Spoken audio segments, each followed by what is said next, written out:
การตรงกันณวันขึ้น15 ค่ำเดือน6หรือวันเพ็ญแห่งเดือนวิสาขะแต่ต่างปีกันดังนั้นจึงขอเรียนเชิญเจริญพรร่วมปฏิบัติธรรมบวชชีพรามเนคขมะแบบปโกนหัวณสำนักปฏิบัติธรรมแห่งที่21ของจังหวัดเชียงใหม่วัดพระพุทธบาทอุดมตำบลเวียงอำเภอฝางจังหวัดเชียงใหม่ระหว่างวันที่20ถึง23พฤษภาคม2567หรือบวชชีพรามเนคขมะบ่ได้ก็สามารถไปร่วมทำวัดเย็นได้หรือจะร่วมเป็นเจ้าภาพน้ำปานะข้าวต้มตอนเช้าถวายอาหารเพลติดต่อโดยตรงหลวงพ่อพระครูสุติตานุรักษ์ด็อกเตอร์ครูบาจี้แก้วหลวงพ่อเจ้าคณะอำเภอฝางเจ้าสำนักปฏิบัติธรรมเจ้าอาวาสวัดพระพุทธบาทอุดม081 951 5864 081 951 5864ท่านกำลังติดตามรับฟังสถานีวิทยุกระจายเสียงพระพุทธศาสนาแห่งชาติและสังคมคลื่นเพื่อการศึกษาพระพุทธศาสนาและวัฒนธรรมระบบ FM 104.5 เมกะเฮิรตซ์รายการต่อไปเป็นรายการคดีโลกคดีธรรม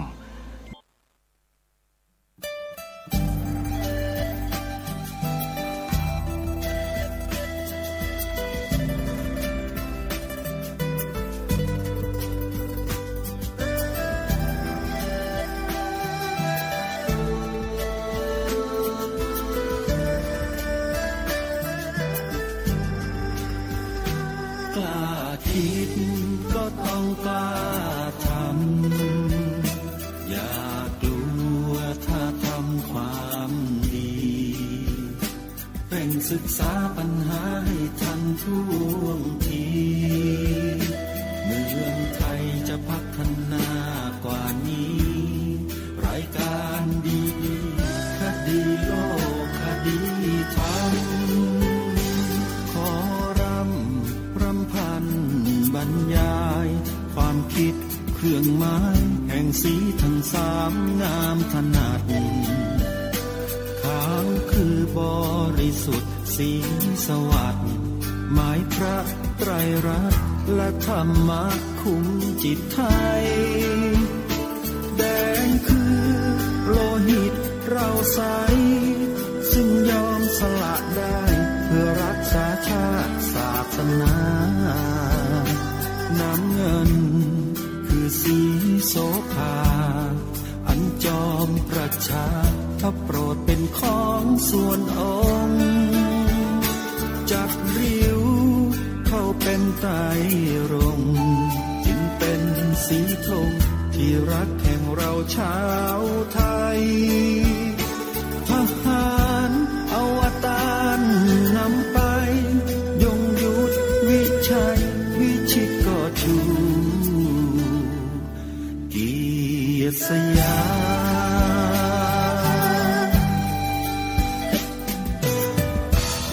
ประเทศไทยที่เจริญมั่นคงมาได้จนถึงทุกวันนี้มิได้เกิดขึ้นจากความหวาดกลัวอย่างคลาดเขลาแต่บรรพบุรุษไทยของเราทุกยุคทุกสมัยล้วนแต่มีความกล้าหาญและชาญฉลาดปกป้องเอกราชสร้างชาติให้เกิดความมั่นคงโดยมีธงแห่งพระไตรรัตน์เป็นเครื่องนำชัยจึงเป็นที่มาที่ไปของรายการคดีโลกคดีธรรมกล้าคิดก็ต้องกล้าทำอย่ากลัวถ้าทำความดีเร่งศึกษาปัญหาให้ทันท่วงทีเมืองไทยจะพัฒนากว่านี้รายการดีคดีโลกคดีธรรมรายการดีคดีโลกคดีธรรม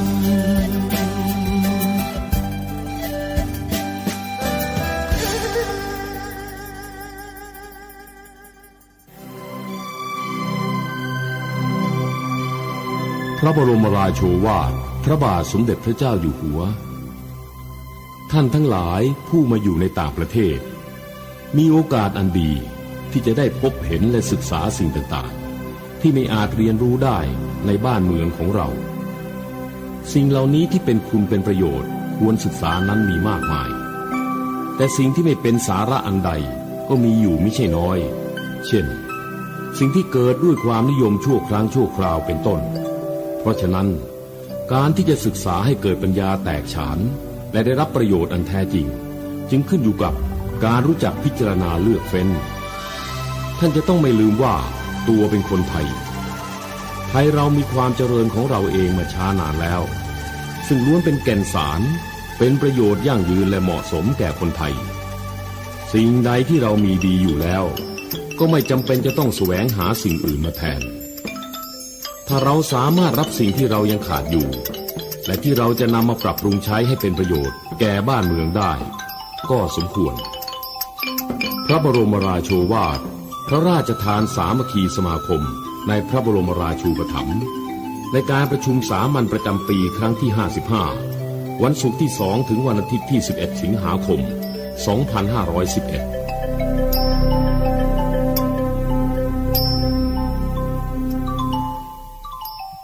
ธรรมมาพบกับสาธุชนเป็นปกติทุกวันจันทร์ถึงวันศุกร์และวันเสาร์อาทิตย์ทางสถานีวิทยุแห่งนี้ท่านผู้ฟังสามารถดาวน์โหลดแอปพลิเคชันวิทยุพุทธศาสนาทั่วไทยเพื่อติดตามรับฟังรายการนี้ได้เป็นประจำทุกวันและรายการนี้ออกอากาศผ่านสถานีวิทยุหลายๆสถานีซึ่งท่านสามารถติดตามรับฟังได้ตามปกติในภาคพื้นดินเครื่องรับส่งวิทยุทั่วๆไปตามจังหวัดต่างๆได้ไม่ว่าจะเป็นวัดหนองกายวัดฝายหินวัดศรีอุดมวงศ์วัดป่าจริยธรรมวัดอารามมงคลวัดบ้านปลาคูนวัดสามชุกเป็นต้นและเครือข่ายอื่นๆที่นำรายการนี้ออกอากาศขอกราบขอบพระคุณครูบาอาจารย์ทุกรูปขออนุโมทนาบุญกับญาติโยมทุกท่านที่ช่วยกันเผยแพร่รายการคดีโลกคดีธรรมรายการคดีโลกคดีธรรมในวันนี้อาตมาภาพจะขอนำบทความในหนังสือเทศนาเสือป่าซึ่งเคยนำมาเปิดให้พวกเราได้ฟังกันทุกปีละ1 ครั้งในช่วงต้นของปีในปีนี้อาตมาภาพยังไม่ได้นำมาเปิดให้ฟังเลยเพราะฉะนั้นจึงถือโอกาสนี้แหละเปิดเนื้อหาของเทศนาเสือป่าซึ่งเป็นวรรณกรรมอันทรงคุณค่ายิ่งของแผ่นดินไทยของเราให้พวกเราเหล่าลูกหลานไทยของบรรพชนได้สดับรับฟังกันเป็นพระราชนิพนธ์ขององค์พระมหากษัตริย์ไทยรัชกาลที่6พระบาทสมเด็จพระมงกุฎเกล้าเจ้าอยู่หัวเดี๋ยวเราไปติดตามรับฟังพร้อมๆกันได้นะบัดนี้ขออนุโมทนาบุญกับครูบาอาจารย์ทุกท่านที่เห็นประโยชน์ส่วนรวมร่วมกันถ้าเราไม่เร่งไม่รีบช่วยกันตักช่วยกันทายช่วยกันถ่อเดี๋ยวน้ำมันจะลดหมดน้ำแล้วจะไม่ได้อะไรกันเลยโบราณเขาเตือนนักเตือนหนาว่าเมื่อน้ำขึ้นแล้วให้รีบตักรีบโกยรีบกอบรีบถ่อรีบพายกันซะมันจะได้ถึงเป้าหมายถึงหนทางที่เราต้องการจะไปกันสักทีหนึ่ง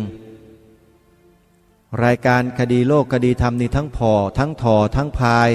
ทั้งอะไรต่อไม่อะไรมากมายตลอดไม่เคยหยุดแต่ทำอยู่เพียงรายการเดียวคนเดียวเนี่ยมันทำได้ไม่สำเร็จยังไงก็ไม่สำเร็จถ้าหากว่าครูบาอาจารย์ที่เป็นหัวหน้าสถานีวิทยุหรือหน่วยงานองค์กรทางพระพุทธศาสนาอื่นๆไม่เข้ามามีส่วนร่วม นำสิ่งที่กระทำในลักษณะเช่นนี้ไปช่วยกันกระทำคือทำกันเองเลยไม่จำเป็นหรอกที่จะต้องให้ทางผู้ดำเนินรายการคดีโลกคดีธรรมไปทำเพราะทุกวันก็ทำอยู่แล้วครูบาอาจารย์ที่เป็นหัวหน้าสถานีวิทยุพระพุทธศาสนาแห่งชาติก็เพียงแค่นำเอารายการคดีโลกคดีธรรมไปออกอากาศเท่านั้นเองก็ถือว่าท่านได้ทำแล้วเพราะรายการนี้เป็นรายการที่จงรักภักดีต่อสถาบันพระมหากษัตริย์ยิ่งกว่าเหนือกว่าสิ่งอื่นใดและก็มีหัวใจเป็นพุทธศาสนิกชนเหมือนดั่งองค์พระบาทสมเด็จพระเจ้าอยู่หัวทุกๆพระองค์ใครจะทำไมก็เมื่อเป็นชาวพุทธนับถือพุทธดำเนินรอยตามเบื้องพระยุคลบาทขององค์บุรพมหากษัตริย์แล้วจะทำไมใครจะมาขัดขวางใครจะมาต่อต้านใครจะมาดำเนินการอย่างไรก็ลองดูถ้าคิดว่ามีความสามารถเพียงพอ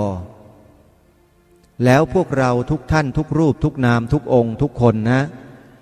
อย่านิ่งเฉยอย่านอนใจองคาพยพทั้งประเทศทั้งบ้านทั้งเมืองนี้จะต้องเดินไปในทิศทางเดียวกันให้ได้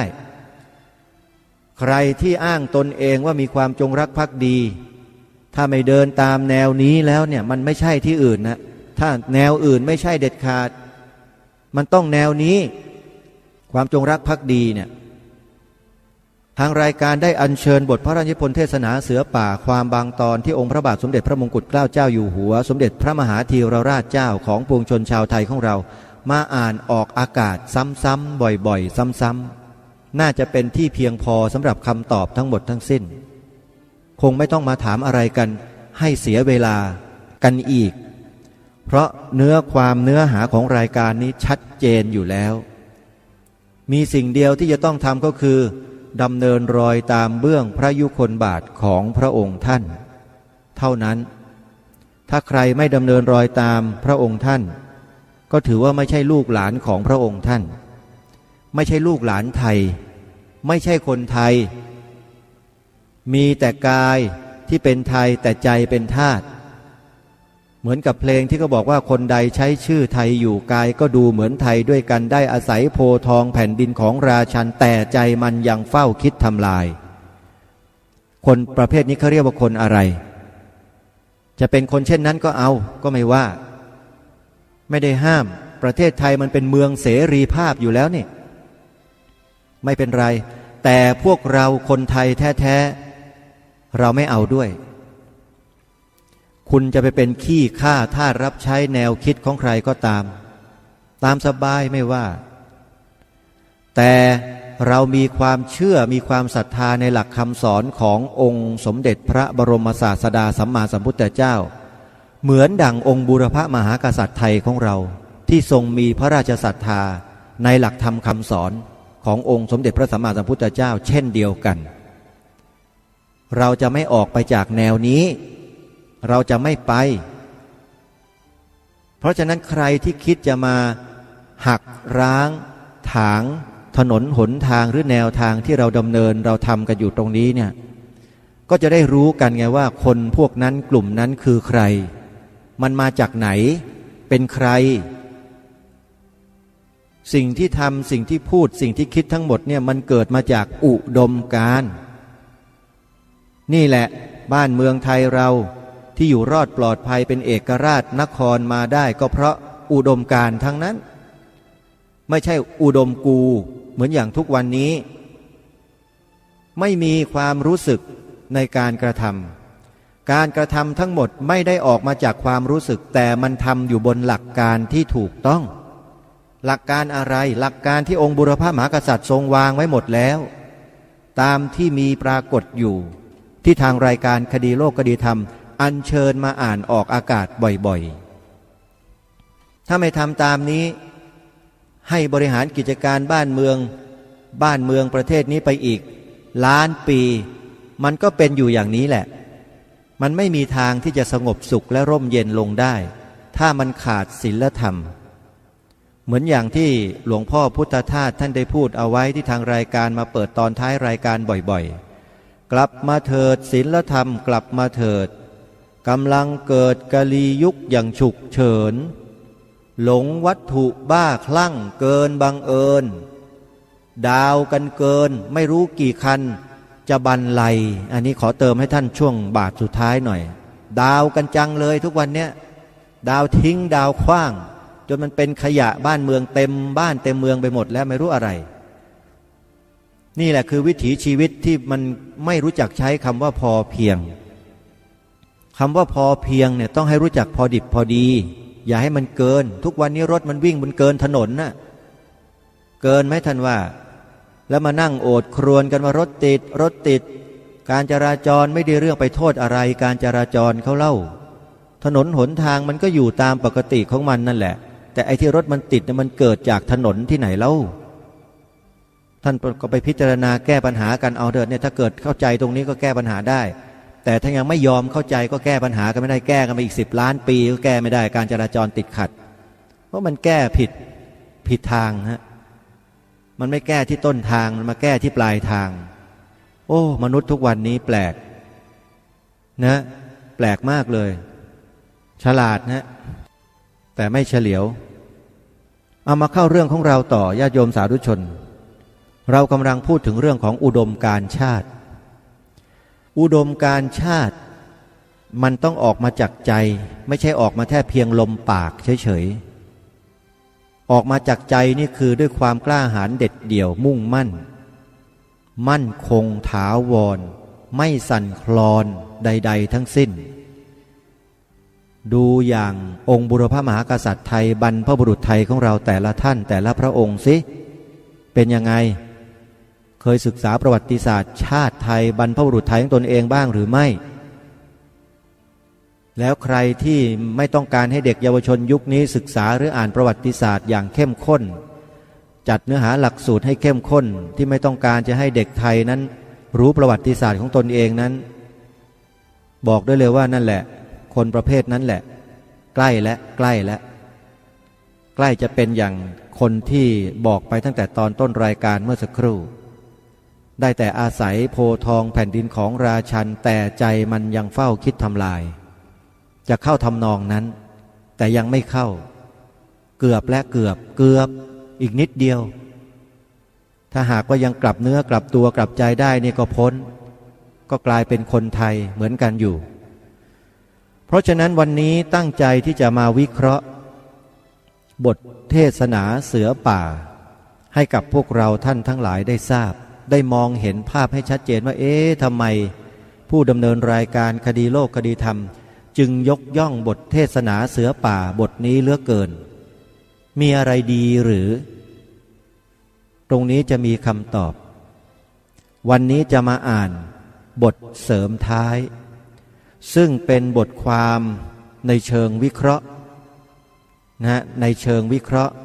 เป็นบทวิจารณ์ในเชิงวิเคราะห์ของนักวิชาการท่านหนึ่งมีชื่อว่าผู้ช่วยศาสตราจารย์ยุพรแสงทักษิณขออนุญาตเอ่ยนามของท่านเพราะมีปรากฏเป็นหลักฐานที่ท่านเขียนไว้ในหนังสือในบทท้ายหนังสือของเทศนาเสือป่าเขาบอกว่าอย่างนี้ว่าแบ่งเป็นข้อ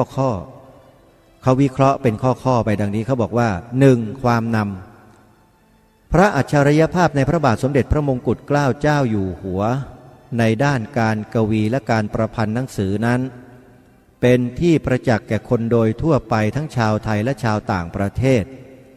ดังจะเห็นได้จากบทพระราชนิพนธ์นาประเภทที่เป็นภาษาไทยและภาษาต่างประเทศทั้ง100 แก้วและ100 กรองด้วยพระปรีชาสามารถดังกล่าวจึงได้ทรงรับพระสมัญญาภิไธยว่าสมเด็จพระมหาธีรราชเจ้าบทพระราชนิพนธ์ต่างๆแสดงให้เห็นว่าทรงปราดเปรื่องทั้งทางโลกและทางธรรมดังเช่นเรื่องเทศนาเสือป่าซึ่งเป็นพระราชนิพนธ์ความเรียง100 แก้วที่ได้รับยกย่องว่าเป็นเลิศในด้านเทศนาโวหารเรื่องหนึ่งมีคุณค่าทั้งในด้านเนื้อหาสาระและด้านการประพันธ์จึงทำให้ยังคงเป็นที่นิยมอ่านกันจนกระทั่งทุกวันนี้เรื่องเทศนาเสือป่านี้เดิมทีเดียวพระบาทสมเด็จพระมงกุฎเกล้าเจ้าอยู่หัวมิได้ทรงพระราชนิพนธ์ไว้เป็นลายลักษณ์อักษรโดยละเอียด ได้แต่ทรงบันทึกหัวข้อไว้สำหรับทรงแสดงด้วยปากเปล่าแก่บรรดาเสือป่าในวันประชุมเสือป่าไหว้พระณวันเสาร์ระหว่างวันที่ 25 เมษายนพระพุทธศักราช 2457 ถึงวันที่ 28 สิงหาคมพระพุทธศักราช 2458 โดยทรงแสดงเป็นคราวๆไปแต่เนื่องจากเทศนาที่ทรงแสดงไว้นี้เป็นที่นิยมกันมากภายหลังจึงได้มีการรวบรวมขึ้นตามชวเลขที่มีผู้จดไว้โดยพระบาทสมเด็จพระมงกุฎเกล้าเจ้าอยู่หัวได้ทรงตรวจแก้ไขดัดแปลงถ้อยคำสำนวนและข้อความบางตอนด้วยพระองค์เองตามที่ทรงเห็นว่าเหมาะสม 2. ลักษณะคำประพันธ์พระบาทสมเด็จพระมงกุฎเกล้าเจ้าอยู่หัวทรงพระราชนิพนธ์ด้วยคำประพันธ์ประเภทร้อยแก้ว 3. จุดมุ่งหมายพระบาทสมเด็จพระมงกุฎเกล้าเจ้าอยู่หัวทรงแสดงเทศนานี้แก่บรรดาเสือป่าในวันประชุมไหว้พระที่จังหวัดนครปฐมเพื่อให้บรรดาเสือป่าเข้าใจเกี่ยวกับข้อธรรมะเพื่อเป็นหลักและประโยชน์ในการดำรงชีวิต 4. ความรู้เกี่ยวกับเสือป่าพระบาทสมเด็จพระมงกุฎเกล้าเจ้าอยู่หัวได้ทรงประกาศจัดตั้งกองอาสาสมัครเสือป่าขึ้นเมื่อวันที่ 1 พฤษภาคมพระพุทธศักราช 2454 โดยมีสมาชิกในวาระเริ่มแรกประมาณ 100 คนได้มีพระราชปรารภในการจัดตั้งกองเสือป่าในครั้งนั้นว่ากิจการเสือป่าจะเป็นโอกาสให้บรรดาพลเรือนทั้งพ่อค้าและคหบดีได้เรียนรู้วิชาทหารเพื่อเป็นกำลังสำหรับช่วยเหลือบ้านเมืองในยามสงครามอีกทั้งยังเพื่ออบรมด้านระเบียบวินัยและความสามัคคีในหมู่พลเมืองอีกด้วยต่อมาได้มีประชาชนสมัครเป็นสมาชิกเสือป่ากันมากมายพระบาทสมเด็จพระมงกุฎเกล้าเจ้าอยู่หัวทรงดำรงตำแหน่งนายกเสือป่าได้ทรงนำเสือป่าซ้อมรบและเดินทางไกลด้วยพระองค์เองทรงสร้างพระราชวังสนามจันทร์ที่จังหวัดนครปฐมขึ้นด้วยวัตถุประสงค์สำคัญคือเพื่อใช้เป็นที่พักและเป็นที่ซ้อมรบเสือป่าการซ้อมรบมักกระทำกันที่พระราชวังสนามจันทร์บ้านโป่งโพธารามคลองตาคดและในปีพระพุทธศักราช 2456 ได้เดินทางไกลไปถึงดอนเจดีด้วยพระบาทสมเด็จพระมงกุฎเกล้าเจ้าอยู่หัวทรงเล็งเห็นความสำคัญของกิจการเสือป่าอย่างยิ่งจึงได้เอาพระราชฤทัยใส่กิจการดังกล่าวนี้อย่างจริงจังมาโดยตลอดตราบจนกระทั่งเสด็จสวรรคต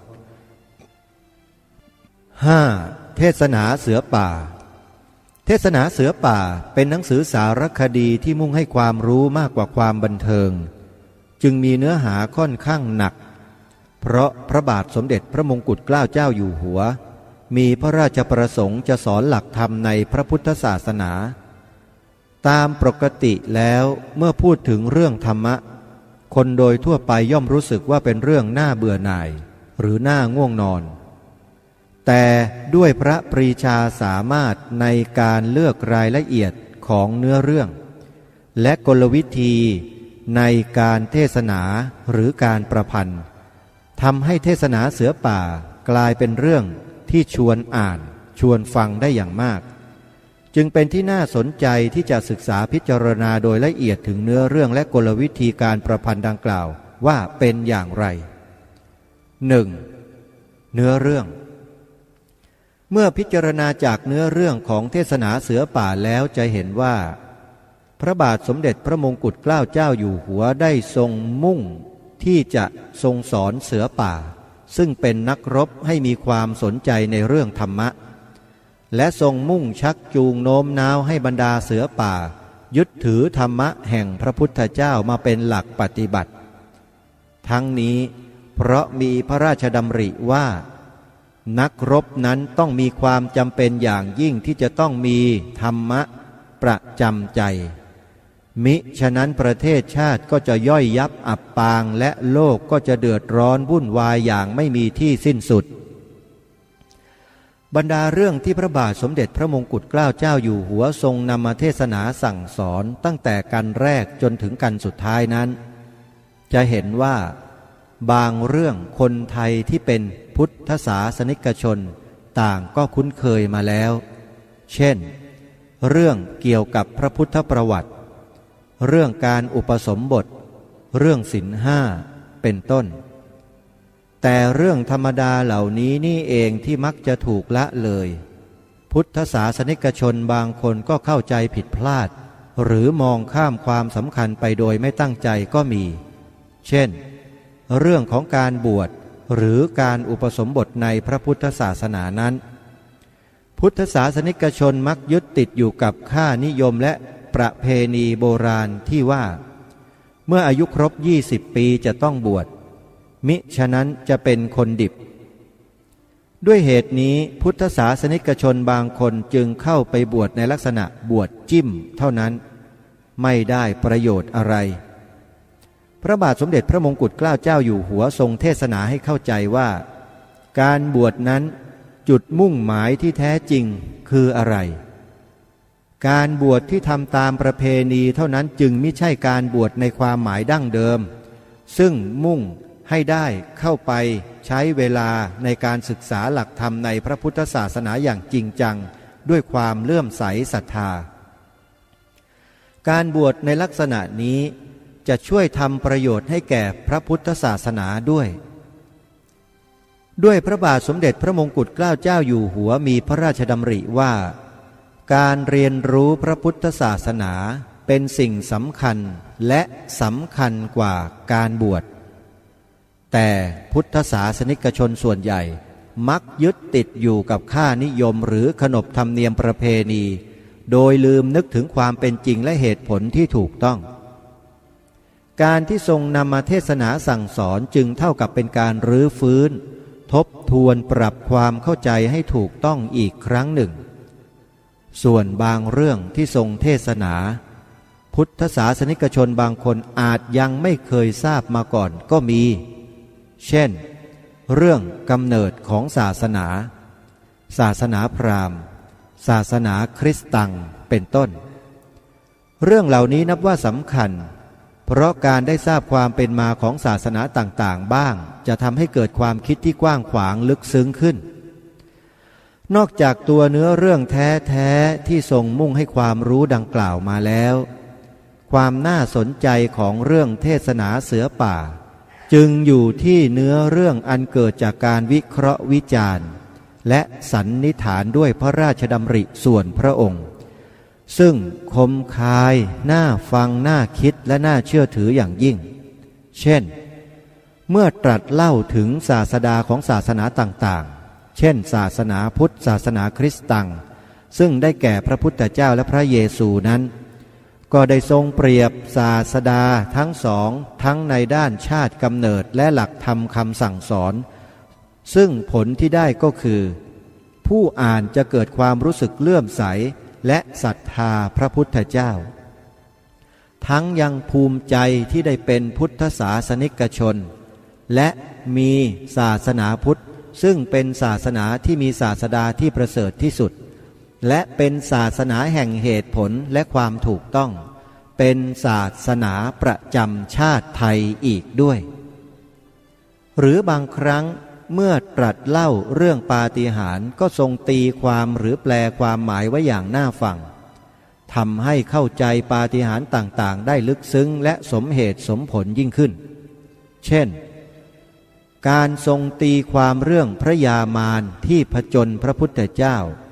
หรือเรื่องพระเยซูที่ถูกตรึงไม้กางเขนสิ้นชีพแล้วยังกลับฟื้นมาแสดงโอวาทให้แก่อัครสาวกได้อีกเป็นต้นนอกจากนี้พระบาทสมเด็จพระมงกุฎเกล้าเจ้าอยู่หัวยังตรัสเล่ารายละเอียดบางเรื่องประกอบเนื้อเรื่องสำคัญไว้อีกด้วยรายละเอียดต่างๆเหล่านี้อาจเป็นความรู้ใหม่หรือให้แง่คิดต่างๆแก่ผู้อ่านบางคนเช่นตรัสเล่าเรื่อง กระบอกมนของพระยวนเป็นต้นเมื่อพิจารณาดูขอบเขตของเนื้อเรื่องในเรื่องเทศนาเสือป่าจะเห็นว่าค่อนข้างกว้างขวางคือตรัสเทศนาตั้งแต่แรกเริ่มและความจำเป็นที่จะต้องมีศาสนาตลอดถึงที่มาของศาสนาสำคัญจนกระทั่งถึงหลักธรรมในศาสนาพุทธที่บรรดาพุทธศาสนิกชนทั้งหลายพึงยึดถือปฏิบัติซึ่งเนื้อเรื่องดังกล่าวมาแล้วนี้ให้ความรู้อย่างแจ่มชัดเกี่ยวกับศาสนาโดยเฉพาะอย่างยิ่งพระพุทธศาสนาทำให้การเป็นพุทธศาสนิกชนมีความหมายจริงจังขึ้นมิใช่นับถือพระพุทธศาสนาตามที่บรรพบุรุษได้นับถือกันมาก่อนเท่านั้น 2. กลวิธีการประพันธ์หนังสือบางเรื่องแม้จะมีเนื้อเรื่องดีมีสาระประโยชน์